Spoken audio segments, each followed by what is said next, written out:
গুজরাতের ভূমিতে এক মহান সন্ত হয়েছিলেন, যিনি নাম শ্রী ঈশ্বর দাসজি।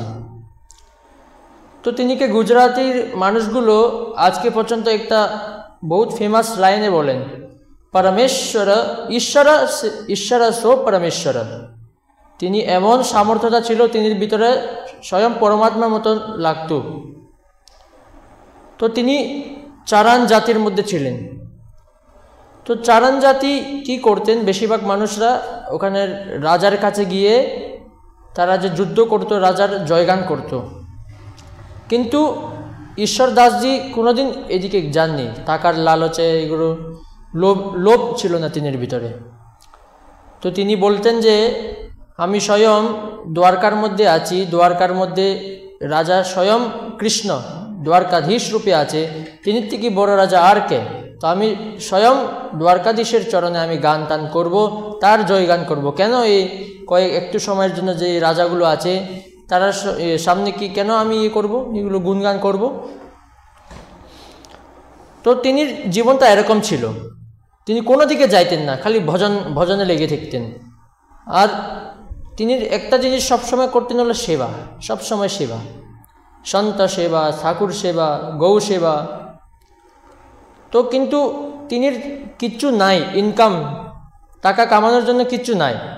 আর খরচার সময় তো মানুষরা বলে যে যেমন কুবেরের ধনও শেষ হয়ে যাবে, এমন করে খরচ করতো, কিন্তু কামানোর কিছু নেই। তো গৃহস্থ ছিলেন, ভগবান তিনির পরীক্ষা করছিলেন। এবার একদিন কি হলো, স্বয়ং ভগবান শ্রীকৃষ্ণ দ্বারকাধীশ এলো আর তিনির কোলে বসে গেল।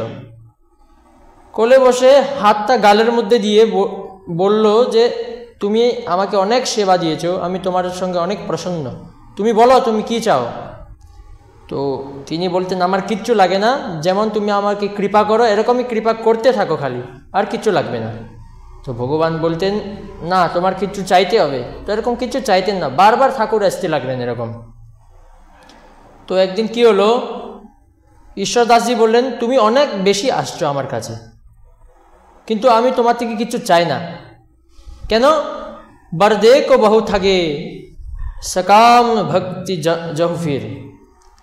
তো তুমি যে এই কয়েকটা আশীর্বাদ দিয়ে, কয়েকটা বরদান দিয়ে তুমি সব ভক্তগুলোকে ঠগাচ্ছ।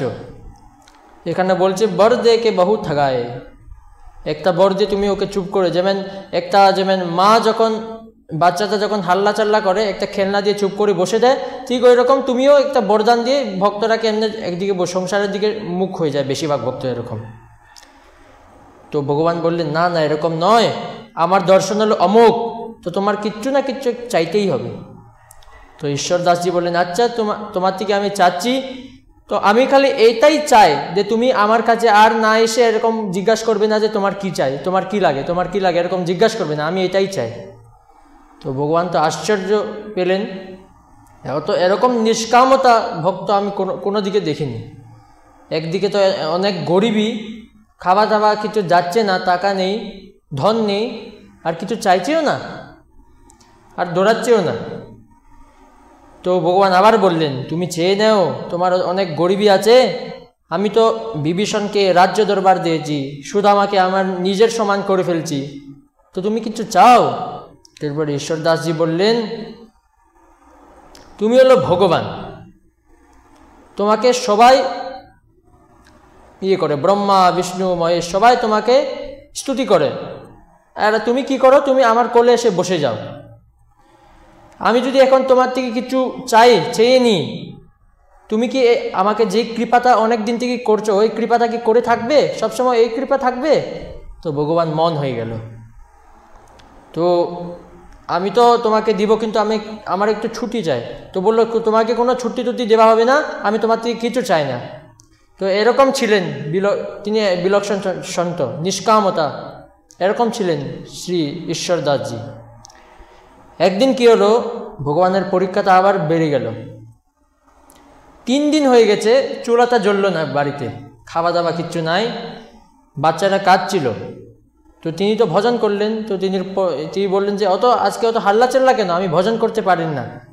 তো তিনি বউটা এসে বললেন তুমি তো হইলো সাধু মহাপুরুষ, তোমার কিচ্ছু হবে না, কিন্তু বাচ্চাগুলো তো আছে, বাচ্চাগুলো তারা খিদা লেগেছে, ঘরে কিচ্ছু নেই খাওয়ার জন্য। তো তিনি বললেন কি করা যাবে, আমি মরে যাব, কিন্তু তবু ভগবান থেকে আমি অন্ন ধনের জন্য কোনো কিচ্ছু চাবো না, আমি মরে যাব। তো তুমি এক কাজ করো, তুমি আগুন জ্বালো আর কড়াইটা এমনি বসে যাও। তো বললো কি করব, এটা কেন করব? তো বাচ্চাটা অ্যাটলিস্ট তারা বুঝে যাবে যে মানে কিচ্ছু হচ্ছে, ওই আশাটা দিয়ে তারা কীর্তন করবে, তারা কীর্তনে লাগিয়ে দেও, ভজনে লাগিয়ে দেও। তখন বাচ্চারা শুরু হয়ে গেল শ্রীকৃষ্ণ গোবিন্দ হরে মুরারি এগুলো করতে থাকলো। তখন ভগবান অনেক প্রসন্ন হলেন, এরপরে এলেন ভগবান স্বয়ং, বললেন যে আমি হেরে গেছি, তুমি জিতে গেছো। এরপরে ভগবান স্বয়ং রান্নাঘরে গিয়ে নিজের হাত দিয়ে খিচুড়ি প্রকট করে, আর খিচুড়ি প্রকট করে সবাই পেল। আর তখন থেকে ঈশ্বর দাসের বাড়িতে কোনো কমি হয়নি, সব প্রকারের জিনিসগুলো ছিল তিনির বাড়িতে, সব ধনের কমি নাই, খাবার কমি নাই, সব ছিল, অভাব নেই কিচ্ছু।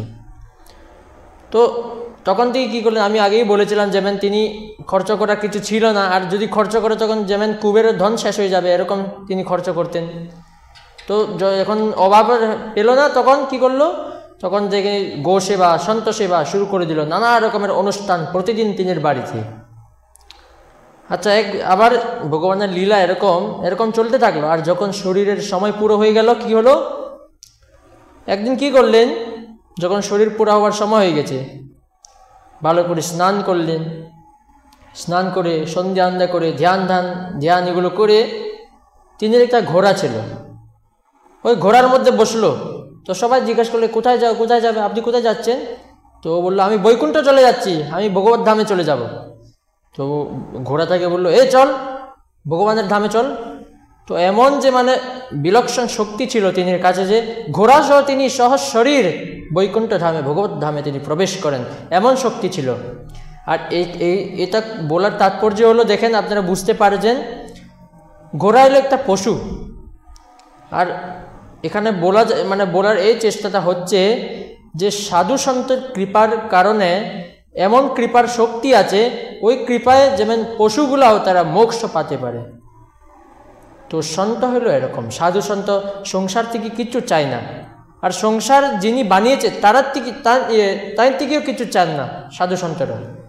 কিন্তু একটা চরিত্র আছে তবু, প্রহ্লাদজি, আপনারা শুনতে পাচ্ছেন মনে হয়, প্রহ্লাদজি যার বাবা হিরণ্যকশিপু ছিলেন, আর যিনির জন্য স্বয়ং ভগবান নারায়ণ নরসিংহর অবতার ধরে এসেছিলেন। কিন্তু তিনি বলেন স্বাস্থ্যস্ত বিশ্বস্য খল প্রসীদতাম ধ্যায়ন্তু ভূতান নিহিষ্ভম্মিত ধিয়াহ। তিনি বলেন আমি একটা জিনিস, ভগবান তুমি যদি আমাকে বলো তোমার কি চাই, তো আমি একটা জিনিস চাই খালি, বিশ্বের মঙ্গল হোক, স্বাস্থ্যস্য বিশ্বস্য। আর এটা নিজের জন্য নয়, বিশ্বর জন্য তিনি চাইছেন। আর আচ্ছা, মানুষরা তো বলে যে বিশ্বর মঙ্গল হোক, কিন্তু যত মানে খারাপ মানুষ আছে, অমঙ্গল মানুষরা, তারা সব মরে যাক বা যে মানে তারা ধ্বংস হয়ে যাক। কিন্তু প্রহ্লাদজি এটা বলেন না তারা ধ্বংস হয়ে যাক, তিনি বলেন খলপ প্রসিদ্ধতা, তারাও খুশি হোক। কেন? ভগবান জিজ্ঞেস করলো কেন এটা এরকম, তুমি তার জন্য অত ভালো চাচ্ছ কেন? মানুষে তো বলে এরকম তারা ধ্বংস হয়ে যাক। তখন প্রহ্লাদজি বললেন মানুষ কোনোদিন খারাপ হয় না, মানুষ কোনো তারা অমঙ্গল নয়, তারা অসুর প্রবৃত্তি মানুষ নয়, তার ভিতরে যে খারাপ পণটা আছে ওইটাই আপনি ওইটা শেষ করে দেন, তখন মানুষ নিজে নিজে তারা ভালো হয়ে যাবে। তো মানুষ কোনো ভালো বা খারাপ নয়, তার ভিতরে যে ইয়েটা আছে, মন চিত্ততা আছে, ওইটাই আসলে কর্মের মধ্যে হাত আছে, আসল হাত। তো এখানে তিনি বলেন খলপ প্রসিদ্ধতাম, তারা যত মানে অমঙ্গল মানুষ আছে তারা ধ্বংস হোক না, তার ভিতরে যে খারাপটা আছে ওই খারাপটা নষ্ট হয়ে যাক, তারা নিজে নিজে ভালো মানুষ হয়ে যাবে। তো আজকে যে ঈশ্বর দাস আমরা সংক্ষিপ্তভাবে করছি রোজ, তো এই ঈশ্বর দাসজির চরিত্র থেকে আমরা এই শিখতে পাচ্ছি যে যেমন গীতার মধ্যে ভগবান বলেন 2 প্রকারের কর্ম আছে, সকাম কর্ম আর নিষ্কাম কর্ম। তো আমাদের নিষ্কাম কর্মের থেকে এই কি জিনিস পাওয়া যায়, কেন? যেমন আমরা যদি ভগবান থেকে চাই, তো ভগবান আমরা যেটা চাই এটা দিবে। আর ভগবান তো সব জানেন, যদি তুমি ভগবান থেকে চাও না, তো ভগবান আপনাকে যেটা দরকার ভগবান সব আগের থেকে জানেন, ভগবানকে বলতে হয় না। এর জন্য ভগবান নিজেই সব দিয়ে দেন। একটা হিন্দির মধ্যে ভালো একটা কহাবত আছে যে দেনে वाले का हाथ बहुत है कितना ले सकोगे तुम। তো যে দেবে, ঠাকুরের অনেক হাত আছে, লক্ষ লক্ষ অনন্ত হাত আছে। ভগবান যখন দিবে তখন লক্ষ লক্ষ সহস্র হাতে দিবে, আর আমরা যখন চাইবো তখন ভগবান 2 হাতে দিবে। তো আমরা এখান থেকে এই শিখতে পাই যে নিষ্কাম ভক্তি করেন, আর ভগবান কৃষ্ণ গীতার মধ্যে বেশিরভাগ নিষ্কাম ভক্তিকে বাড়াবা দিয়েছেন। তো নিষ্কাম ভক্তি করতে হয়। আর এখান থেকে 2টা জিনিস শিখতে পাচ্ছি, 2টা পয়েন্ট হলো নিষ্কাম ভক্তি প্রথম, এরপরে দ্বিতীয় হলো সন্ত কৃপা, সাধু সঙ্গ করা। সাধু সঙ্গের মধ্যে সব কিছু আমাদের বিবেক উদয় হয়। তো আজকের জন্য আমরা অতটুকু করবো। হরিশ শরণম, হরি ওম তৎসৎ।